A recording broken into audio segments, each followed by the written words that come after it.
I'm Jane Applegath. This is the Epic Vision Zone. What if there was a blueprint to unlock and accelerate human transformation? And what if you could change your brain, body, and behavior for peak performance using 6 science backed strategies?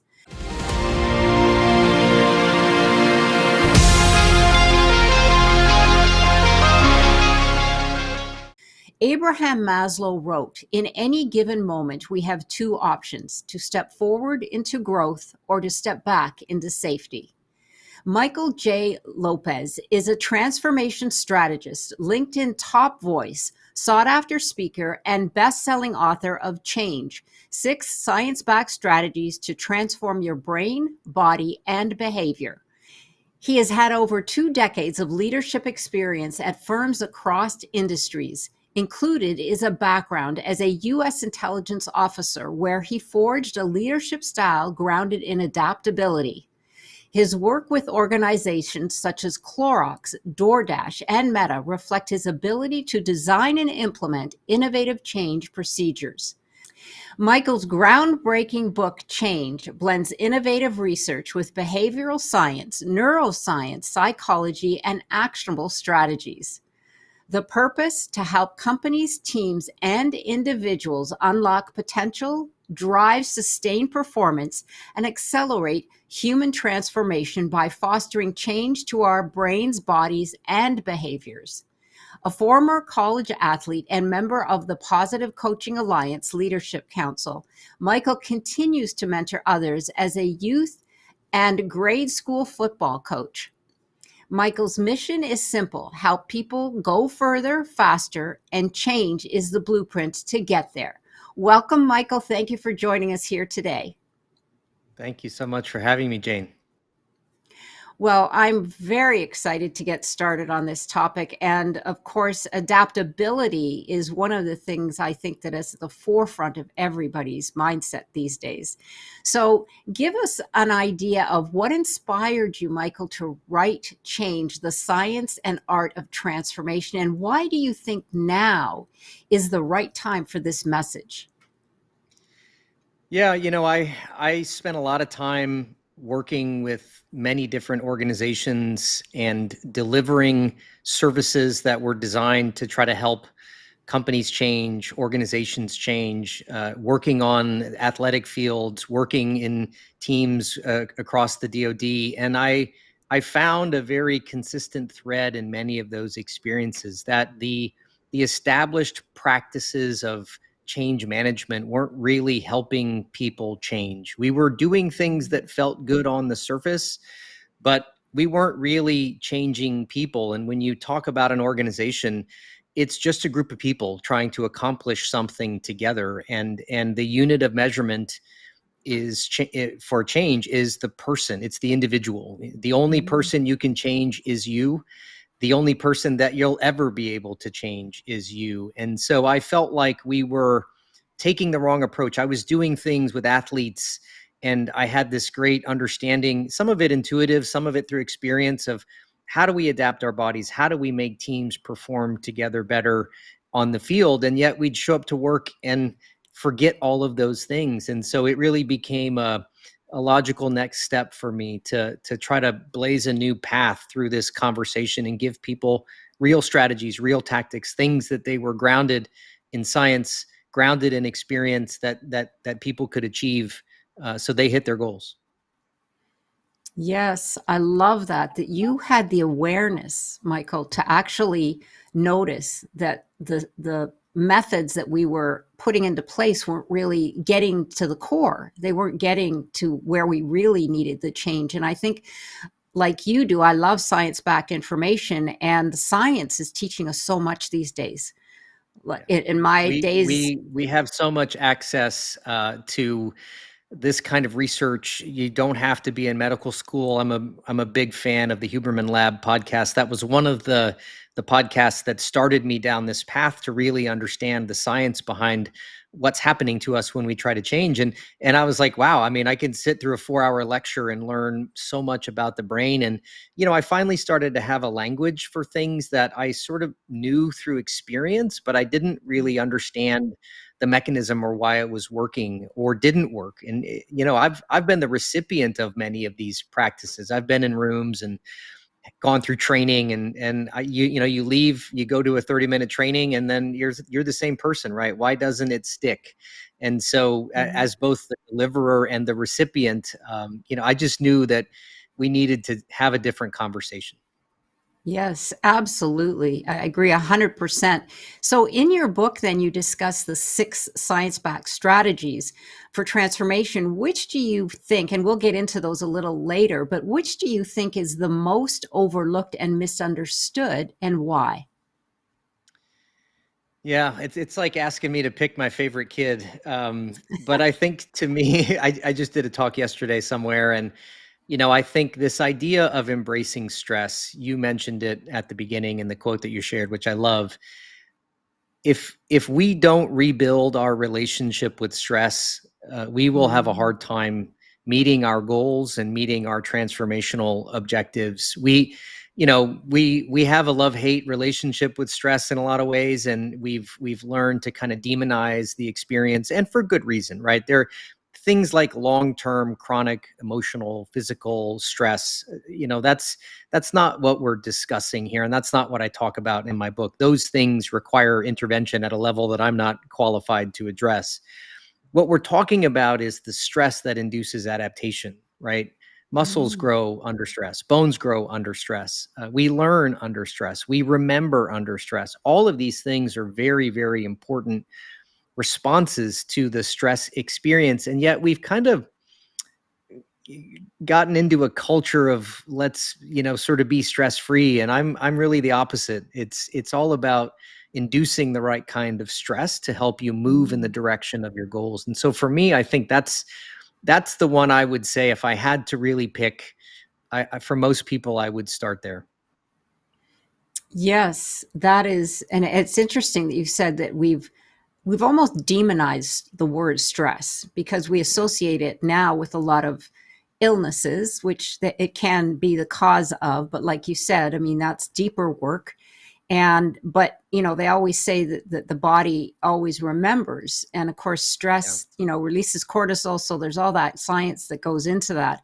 But yeah, absolutely. And it's interesting the way you just reframed it, where you said that we grow under stress. We learn under stress. But there is good stress and there is bad stress. I read once that the good stress is called eustress, where Mm. it's the one that we like you said, that we need to, we need it in order to grow in our lives.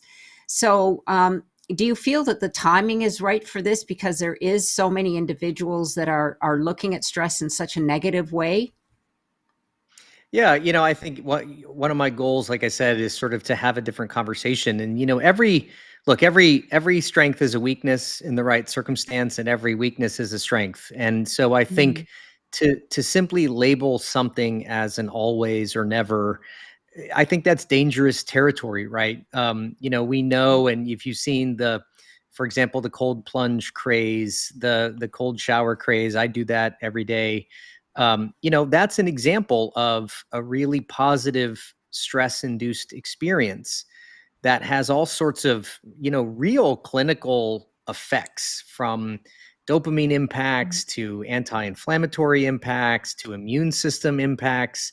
And what makes that different from, I would say, other types of stress? There's a couple things. Number one, it's self-induced, right? And there's a very kind of Buddhist concept that when we choose our source of suffering, we experience it less. And we actually know that the science of motivation really supports this idea that when I have a set of beliefs and a passion and a purpose for what I'm doing, hard things seem not less hard, but they seem more purposeful, right? It's not that it's mm, stressful or not stressful or difficult, right? But it's just, I'm choosing it. I'm choosing that experience. And so that creates all sorts of resilience. And there's a part of the brain that I talk about in the book that actually benefits from your ability to do that.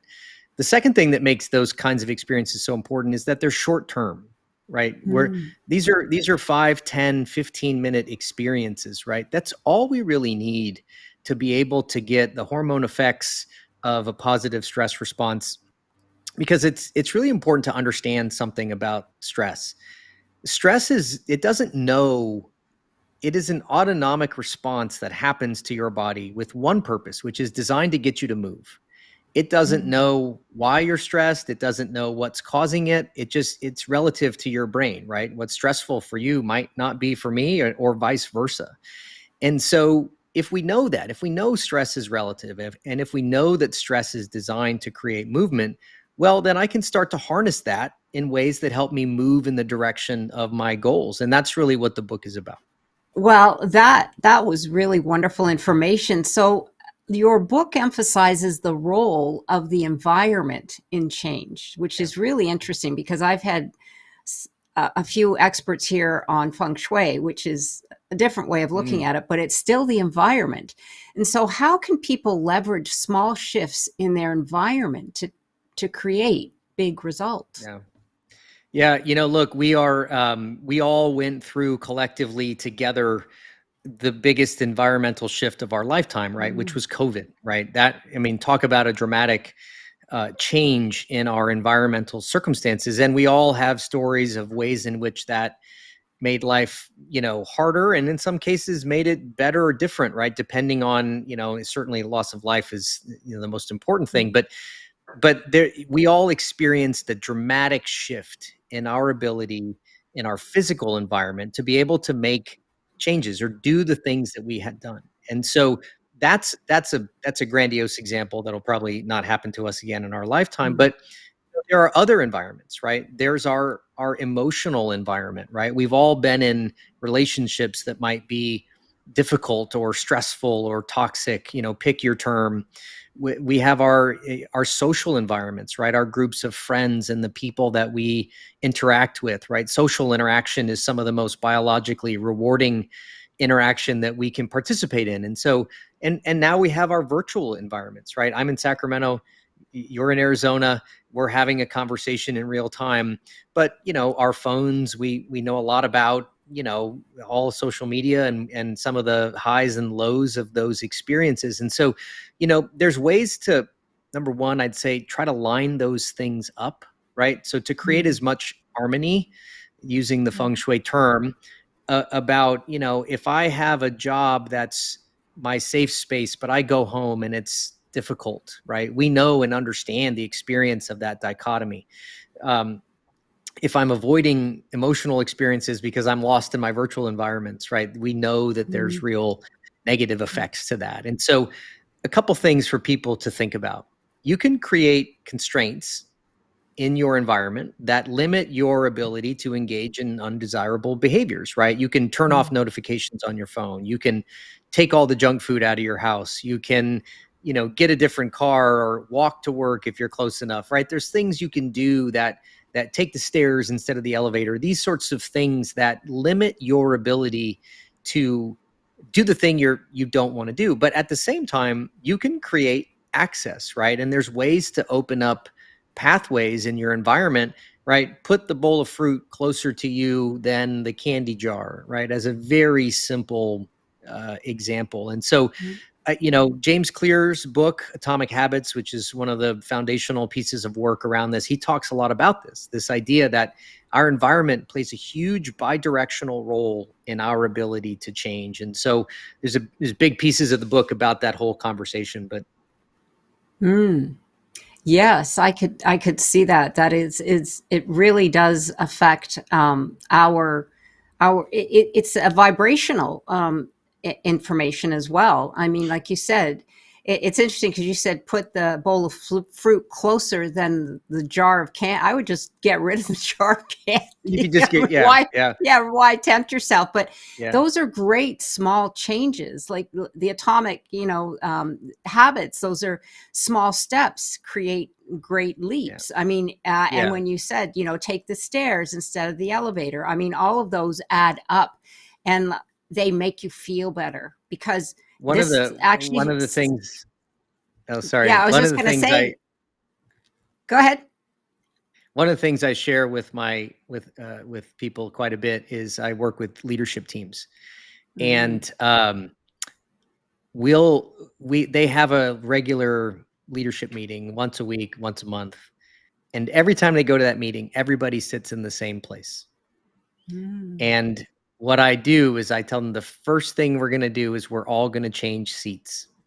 And it's amazing how much that does two things. Number one, it puts adjacent to you different people, which is a shift in my physical experience of who's next to me and who I might talk to and what I might talk to them about. But it's actually a signal to the room that something is different, right? We know our visual system is a huge component of our Right. ability to learn and focus. And so when you walk in the room, you immediately know something is different. And when I do that, my attentional focus on that change gets heightened. And when that gets heightened, now I'm ready to learn something new. And so those are things that we take for granted, right? There's some Right. habit in there that we can break, and those are little tricks of the trade to kind of help you signal to yourself and others that something is about to change, hopefully for the better. Mm. That's a great example. I love that. We were talking about celebrating the small wins. Well, you say that we need to celebrate our effort and progress more than our outcomes. And I love that, because how does this affect your mindset sustaining this long-term change? Because Yeah. we're always beating ourselves up for more, how we have to do better. We have to do better. So give us insight into that. So there's a lot of science in the book about um, what are called reinforcing and rewarding behaviors, and there's a lot of great analysis and studies that have been done on this idea of things like our triggers, things like the kinds of actions that we take. And one of the challenges we have in this relationship around rewards is that we tend to define our goals in very absolute and large terms, right? I want to lose 30 pounds. I want to make $1 million. I want to get a different job. And the challenge with that is, of course, those things don't happen in one day, right? You have to work towards those outcomes. And so there's this interesting relationship, kind of a demotivating experience, that when I define my goals in those terms, and then I start to take action, and I step on the scale, or I look at my bank account, or I apply for a job and I don't get it, I feel as if I have failed because I'm measuring the action I just took in relation to my outcome. But if I can rebuild my goal into something that is far more process oriented, where instead of trying to lose 30 pounds, I'm going to exercise 30 minutes a day for 3 days a week. And I'm just going to focus on the action, the effort that I put Mm. into the pursuit of my goal. And we know that the brain is at its best when it's striving. We know that dopamine is highest when we're chasing something, whatever that something may be. And so if we can rebuild the way we think about our goals and focus on the effort that we put into pursuing our goals, we'll stay far more motivated, and those outcomes will happen. They'll come. It's just, they never come as quickly as you want. That's just part of life. And they're probably not even in the same order of magnitude that you want. But we're not trying to chase an outcome. We're trying to build a new pattern of behavior. And that's the big Mm. secret about change that I think is really important, is that it's not about the outcomes we're trying to build. It's about rebuilding the inputs to performance. And so effort is the input to all of our goals, right? You have to put effort into chasing them. And so this idea is really central. And when you asked me which of the six strategies, this is a close second, because if you're not willing to withstand the stress and put in the effort to chase your goals, right, you're going to stay pretty stagnant. Right. Yes. And what a great way to reframe that.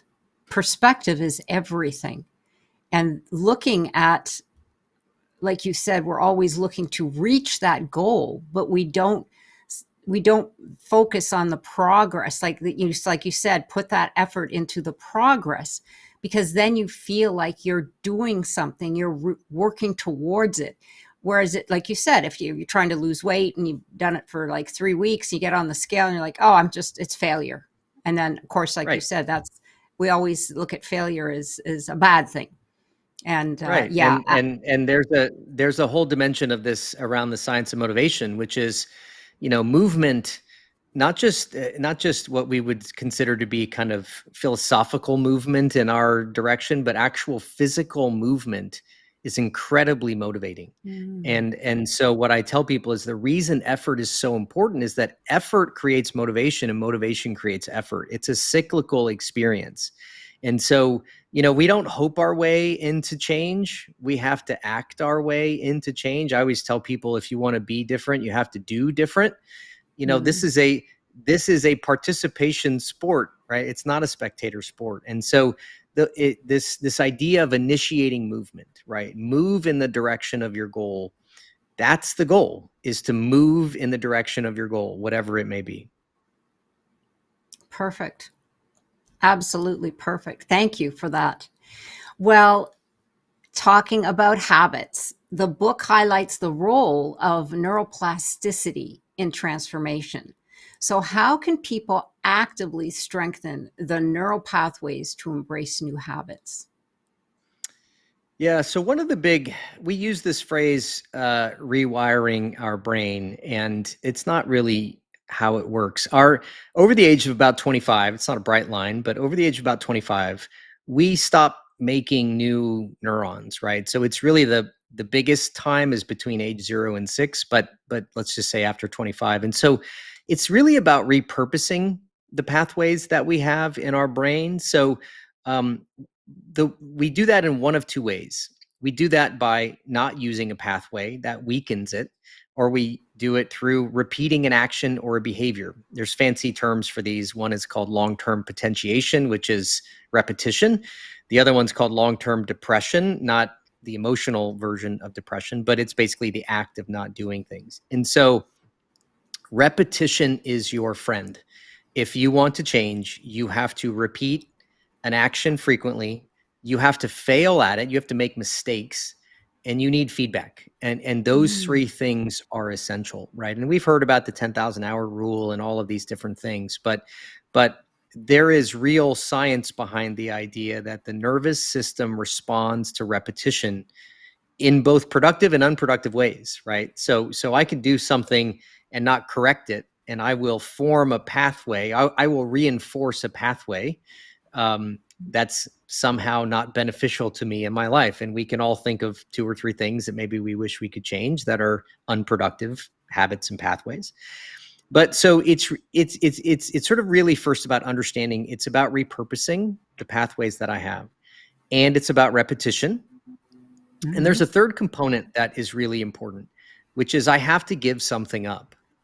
I have to unlearn something, because if I'm repurposing something in my brain, it means by definition that road on the highway, that lane on the highway was being used for something else, right? So as an example, something silly and simple, right? Try for 2 weeks brushing your teeth with the opposite hand. Mm. Right. And you'll realize very quickly how a 2-minute experience can be incredibly frustrating, inefficient, non-functional, right? When you brush your teeth right now, you can do a million other things at once. I don't even think about it, right? You're just doing whatever, your brain is on to something else. When you're doing it with the other hand, you have to think about it. I have to be very purposely attentive, right? You're jamming yourself in the teeth and the gums, and you're missing spots and all this stuff.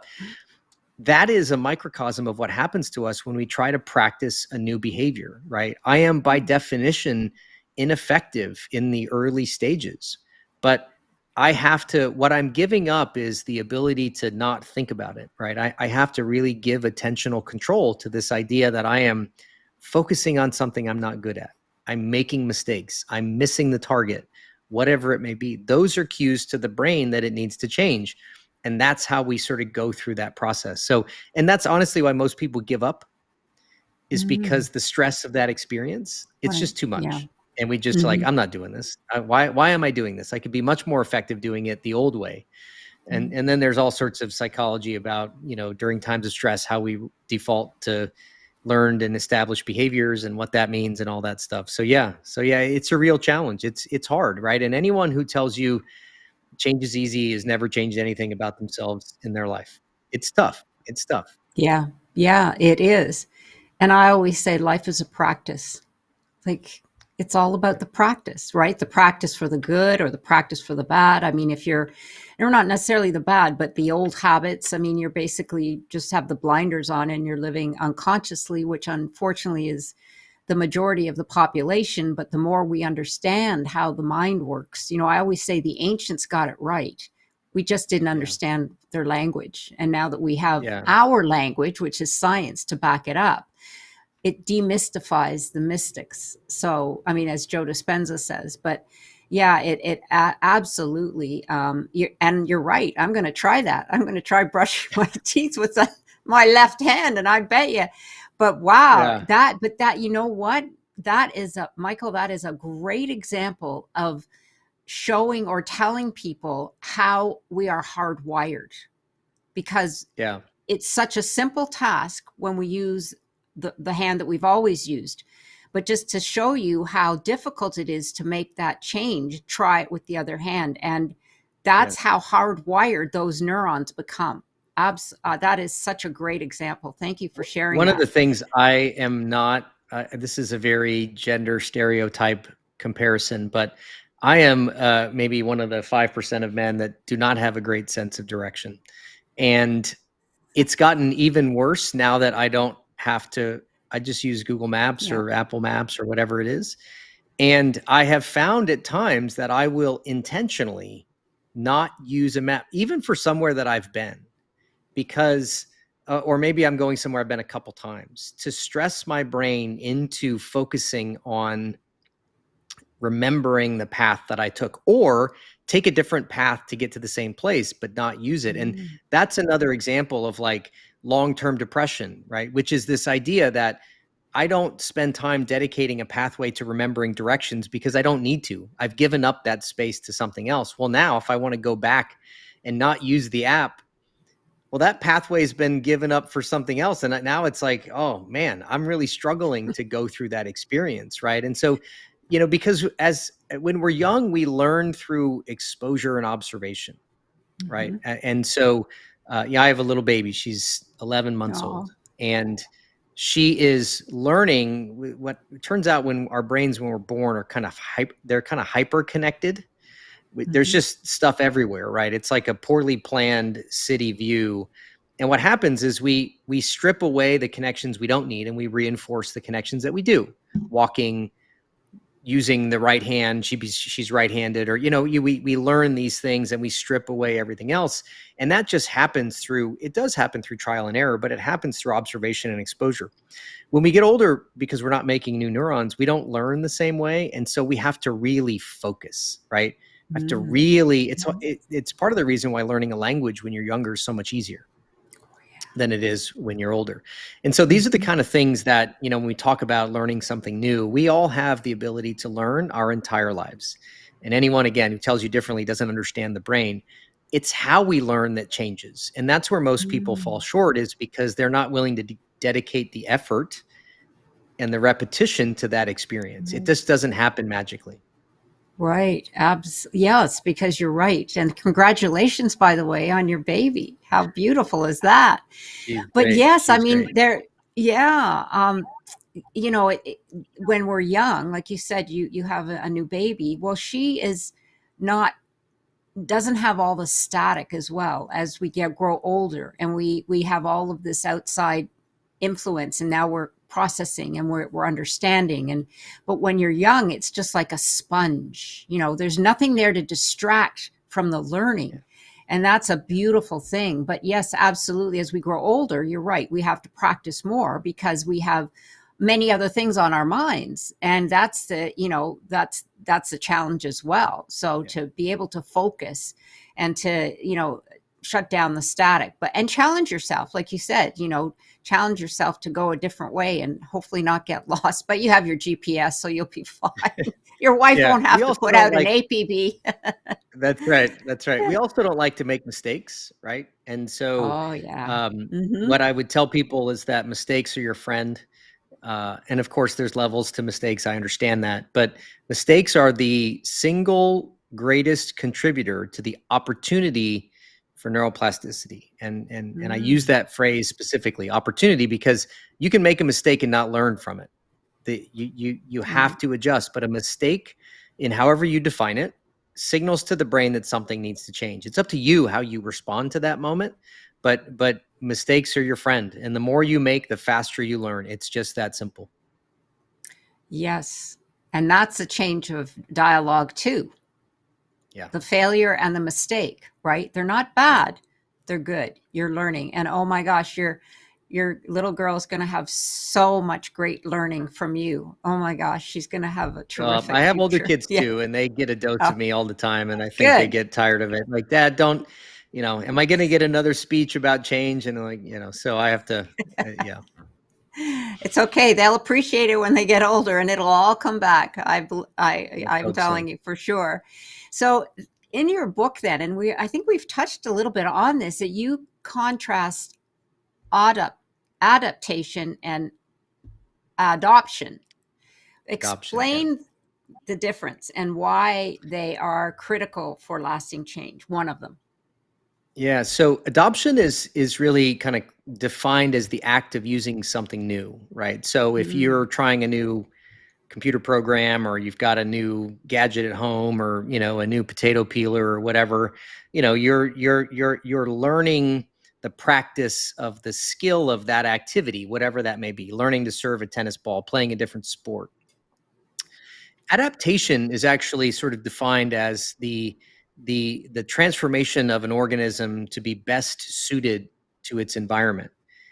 That's a behavioral change. It means I've modified my behavior and my practice and my lifestyle and my patterns through the adoption experience. I've learned how to take that thing that I was simply using, not, I would say, superficially, but maybe at the base level of learning some sort of tactic. And now I've translated that into a real transformation, right? A simple example of like, like paying bills, right? We used to write checks to pay bills. And I mean, mhm, some people maybe still do that, but you could just do it on your phone, right? The first couple times you're adopting this new pattern of, hey, okay, I go through, I learn this field, I type in the money, I send it over. What happens? How do I track it? But over time, what's happened is we've learned a whole new set of financial skills, insights that I get through data that I've learned to use differently, to make different choices, to balance my budget differently, right? That's an example of, I took something that I was simply learning to use, and I've shifted my pattern in some meaningful mm, way. One of the big challenges with companies, by the way, is that they focus, let's say they're rolling out a new tool, a new software, right? They're putting in an enterprise resource management software, or a new, Slack channel, or not to pick on a company, but, a new communication system or something. And they focus on user adoption. Well, we just need to get people using it. Well, that's mm, only part of the equation. What you're really looking for by putting in that piece of technology is some kind of behavioral transformation, that we're performing better as a result. And a lot of companies, and they stop short of that. They go, "Oh, everyone's mm, got an account, it's turned on, they logged in, we yeah. must be better off." And that's not the whole story. Yes, as many employees would probably tell you, it's definitely Yeah, not the whole story. it's not the whole story. Yeah, yeah, you're absolutely Yeah. right. And that's a huge area. And also, just because I've spoken with corporations from the change to COVID and going Mm, internally and everything being virtual, then asking individuals to change now and go back to the office. I mean, very there's been a difficult. lot of this adaptation going on in the world these days, and it's I know it's become a difficult thing for not just corporations but for individuals as well, because they've adapted to being That's right. their new environment, and now you're asking them to go back. So yes, Yeah. very And interesting. yeah, and that's such a great example. And again, we all, if you look at the stats, I think there's a stat in the book, not to give it away, but the adoption of Zoom as a platform Mm, skyrocketed like yeah, 2,000% yep. over the pandemic. That's a good adoption metric. But as you just very keenly observed, what's happened is we have all collectively adapted to I can be in my house and I can pick up my Mhm, kids from work or from school. I mhm, can exercise in the morning and I can do all those things or be in the office a couple days. I have created a new set of patterns, and for each individual, they value that pattern at different levels, but for those that really value it, the the idea of going back is not valuable enough for them to no, change, right? Because it's been a huge environmental shift to the mhm, positive in their life, and they're like, why would I go back and do that, right? So that's it's such a great example. And to think about that back and putting it in the context of time, look at how long it's taken us to do that, mm, right? I mean, we're what, 5 years later? I can't remember. I think it was 2020. It was 5 years later. That's a pretty good example of what it takes to shift, a population, right? It takes years. This right, doesn't happen in minutes. It doesn't happen in weeks. It doesn't happen in months. A lot of times we're talking about many, many months, a year's mhm. worth of change, but that's what it takes. Yes, yes, it really does. And it's still taking time, more time, because those, like Yeah. you said, there are those that are just saying, no, I've come to like my situation, so I'll find some place where I can work from home. But Yeah. yes, Yeah. absolutely, and it's happening more and more every day these days. So social connection in an increasingly virtual world, as we were just talking about, how can we maintain meaningful social connections that supports our personal growth? Because I know you touched on this at the Yeah. beginning, and being amongst our humans is way different than being on a virtual call. And I, like you, I feel that it's very vital for our humanness, Yeah. to be connected with other individuals. Yeah, look, we are a social species, Mhm, at its most base level. Very simply, like, right, we have to sleep. And way back when, before we had houses and closed doors and locks, we had to sleep in groups, because if you all went to sleep at the same time, somebody died, right? And mhm, and we needed to procreate, right? We needed to make more of us, and you can only do that in groups. And I say that at kind of tongue in cheek, but we started as groups, and we continue biologically. We have not out evolved the need to be socially connected. And so even though society moves pretty quick, we are, at the end of the day, designed to be in groups. The question really comes about how and to what degree, and where do you get those connections. And a lot of people on the let's just go back to the return to work debate for a second, and they sort of said, there are things that happen in person. I've been a part of that as well, right? We can only build culture, we can only make progress if we're together. And that's partially true. There are some things that are only possible together, right? And then there are some things that you can do in isolation or by yourself with focus and time. I think the trick is making sure that you acknowledge that it's important that we're together, and design a set of patterns and behaviors and opportunities to be together in ways that work for you. I don't believe that we can ever just outsource and live in the virtual world and have the kind of fulfillment that we need as people. But I also don't think that we need to just always be around other people, because we need time to focus and reflect and go deep and go inward and that sort of thing. Um, so for me, I think the first thing is about balance. It's about mhm, understanding what you need as an individual, really understanding it's important. So maybe number one is, this is important. I need to spend time with other people. And there's a lot of science in the book that I share about the hormone effects of those experiences. And mm, so, it's incredibly rewarding. It's incredibly reinforcing. So number one, understand it's important to be around others. Number two, find the balance that works for you, that fits within your life. And that's different for everybody. I think if you find yourself in a situation where you are increasingly only alone in this two-dimensional space, that should be a signal, right? That you need to get out and spend time and do that sort of stuff. Um, at the same time, I will say, I'm not a Luddite. I'm not someone who vilifies social media. There is real power in the community of different groups and people that can share stories and, um, create support. have dialogue, even if it is virtual. And so there is value there, right? There's value in those. And that's what going back to how we open the call, lining these things up, right? Finding a space of when can I be together with a group of people that I enjoy. We do a hobby, we do a hike, we do whatever it may be. What's my commitment at work? How long am I there? What am I a part of virtually? And am I getting things out of those interactions? Am I having support in the way that I want? That's an evaluation that we all do at different levels. Right. Yes. Creating your tribe, so to speak, as they say, Right. or your group of people. And of course, the ones that lift you up or have similar interests, because we all we have all experienced toxic people as well. So we definitely want Sure. to stay Yeah. away from those Yeah. circles. Well, Yeah. No, you again, I just can't say this enough. Social behavior is among the most rewarding behaviors we can engage in as a species. And so, social support in the pursuit of your goals is absolutely essential.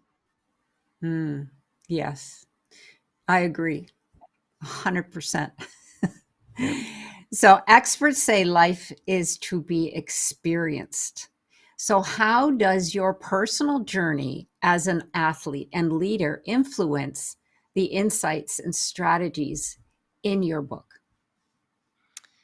Yeah, every good thing I've learned about being a leader and a teammate came from playing football. Was my sport. Mm, Every meaningful social connection that I've built outside of my marriage is really originated from that. My teammates are like my brothers. My coach is still like a dad to me.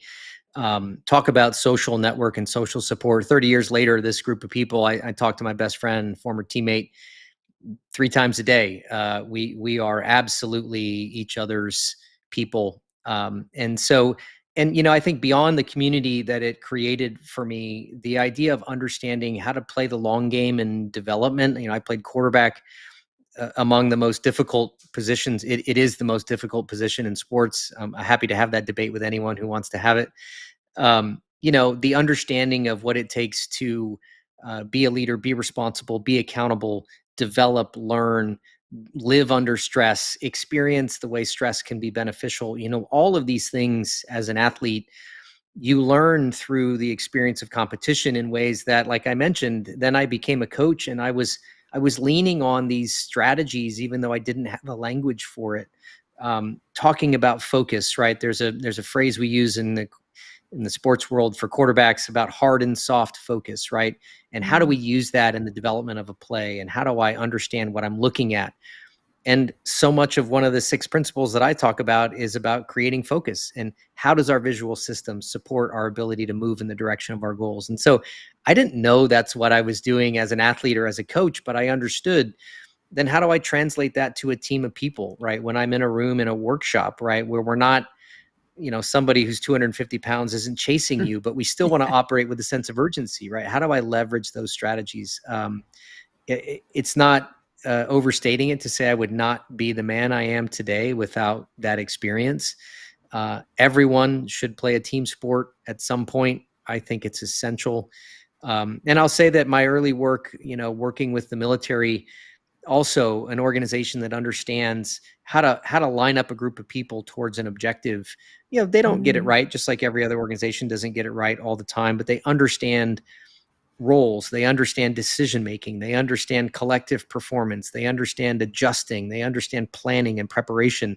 And so many of those things are about the kind of inputs that we use in our change world. So yeah, I just think everyone at some point should be in a place where they are stressed with a group of people trying to accomplish something together, and they right. have to identify, how do I get better? How do I get 1% better today? And what's that strategy? And stacking repetition over time. I mean, it's the backbone of everything I do. Yes, it comes full circle with your teachings. You're talking about instilling that good stress so that it motivates you to work towards a goal. And I agree, team sports are fabulous because you're not alone. You're not in an incubator by yourself. And it always Right. feels better when you've got others either cheering you on or sharing ideas, because that's really important. I maybe we could do it this way. Maybe we could do, I have this idea. What do you think? Because that's all part of the human experience. And also too about, you know, taking those baby steps to reach your goal. Yeah, Yeah. absolutely. Yeah. Look, Yeah. nobody wants to do hard stuff all the time.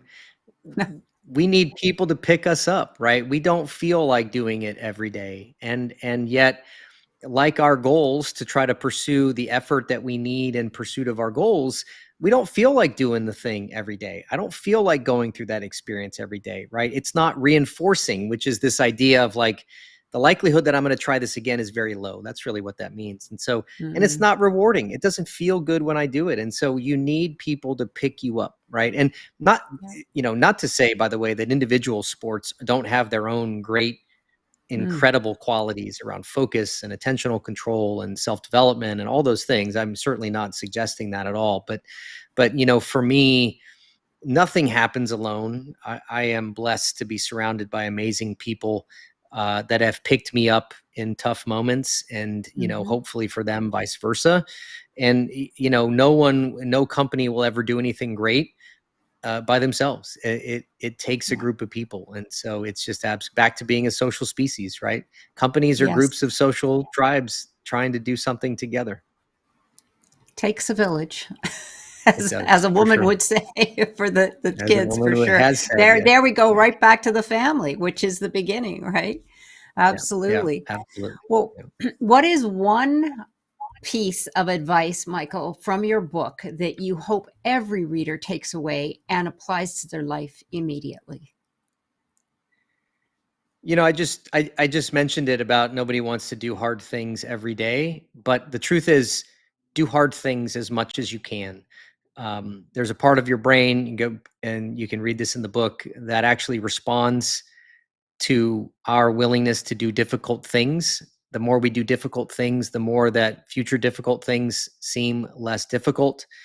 I have a personal belief that resilience is the most important characteristic we can have as people. The ability to bounce back, the ability to choose hard things to go do. That's where growth happens. And so for me, the first signal is if I say to myself, I don't want to do that, go do it. I was on the field. My son is being recruited for football. We were on the field this morning. This is a real time example. And he needed to go get some phone numbers from some of the coaches to stay in touch with them. And he asked me, "Hey, Dad, can you go get their numbers for me? I'm going to go talk to someone else." And I said, "No, you do it." He goes, "I don't want to." And I go, "And that's exactly why you should." And I walked away, and he had to choose to go do the hard thing. And so, all of us should find as many hard things to do as we can. Love that example. That is such good training for your kids. Absolutely, because we've all been faced with that. We get shy, or we just don't feel like adults are going to listen to us or look at us different. But that is terrific. It teaches them confidence as well. But it happens as when we're grown as well. I mean, a lot For of sure. individuals won't pick up the phone to speak to somebody or ask them, like in my case, if they'd like to be a guest on the show. I've just been blessed because I've always been a person that I was taught from a young age, what's the worst that could happen? They could just say no. And Right. okay, did anything change in your world? I mean, so yes, but I understand what you're saying, because even as adults, we were like, no, I can't do that. I couldn't. In fact, I have a sister who does that, but Ah, that's another a story for another day. But Story for absolutely, another time. and yeah, it changes. It changes again your perspective. Challenge yourself. So, what is the most valuable piece of advice that you have received personally or professionally? I a couple years ago, when I started my company, I was working at another. I was kind of working as a W-2 employee, and there's a whole story about how I got to where I got. But um, that company started to fall apart, and we all kind of had a choice about where to go next. And and that company was no longer an option for me over the long term. And so I had a choice to make, and I could have gone back to another big company, or I could have started my own thing. And you asked about my football life and football career. I called my head coach. He's 70 something now, and I talk to him all the time. And he said something to me, probably the best piece of advice I've ever gotten, which was, "You still have a job. It's just different." Mm. And it reframed for me.